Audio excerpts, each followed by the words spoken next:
සියලු දෙනාටම තෙරුවන් සරණයි. කෙනෙකුගේ ආරක්ෂාව පෞද්ගලිකව සපයා ගන්නවා කියන කාරණාව. අපි බුදුරජාණන් වහන්සේගෙන්ම උදාහරණයක් අරගත්තොත් බුදුරජාණන් වහන්සේ ගිජ්ජකූට පර්වතයේ පාමුල සක්මන් කරමින් ඉන්න වෙලාවේ දේවදත්ත ස්වාමින් වහන්සේ විසින් ගලක් පෙරළුවා. මහා කළු ගල දිගේ රෝල් වේගෙන එන විශාල ගලක් දේවදත්ත ස්වාමීන් වහන්සේට ඇත්තු ගණනාවක ශක්තිය තියෙනවා. ඒ ශක්තිය තියෙන කෙනෙක් පෙරලන ගලක් තමයි මේ පෙරලෙන්නේ. ඒ කළු ගල මගදී තව කළු ගල් දෙකක් පැන නැගලා අතර කරනවා. නමුත් භාග්‍යතුන් වහන්සේ කාරණාව දන්නේ නැහැ.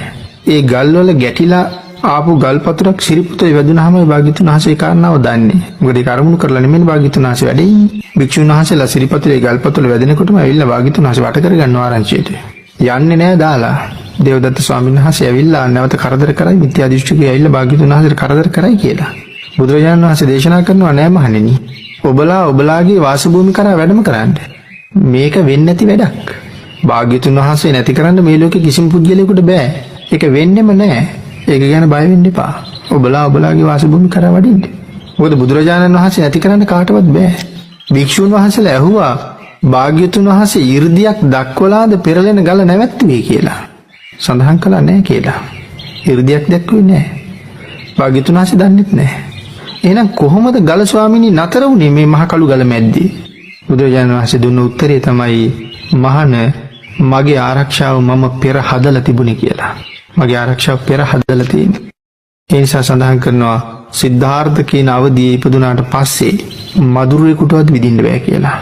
ඒ තරම්ම සංසාරේ ප්‍රාණඝාතයෙන් වැළකීමේ ශික්ෂාපදේ රැකලා තිබ්බ හින්දා. ඒ කියන්නේ තමන් අනුන්ගේ ජීවිත විනාශ කරන්නේ නැත්තම් තමන් අකමැති වෙලාවේ කාටවත් තමන්ගේ ජීවිතය විනාශ කරන්නත් බැහැ. එහෙනම් තමන්ගේ පෞද්ගලික ආරක්ෂාව එතන තියෙන්නේ. මේ සිල් ගාව තියෙන්නේ.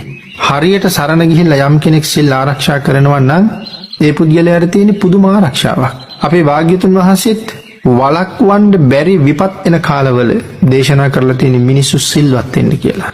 ස්වාභාවික විපත් හරි මොනවා හරි වළක්වන්න බැරුව එනවා නම් අපිත් මෙරිලා යයි. මේ තෝර මරන්න බෑනේ. අපේ අර කියමනක් තියෙන්නේ කාපු මකුණයි නොකාපු මකුණයි ඔක්කොම මරනවා කියලා. එහෙනම් මේ ගම් වතුරක් ගලාගෙන ආපුවාම මේ කොටසක් බේරලා කොටසක් අරගෙන යන්න බෑ.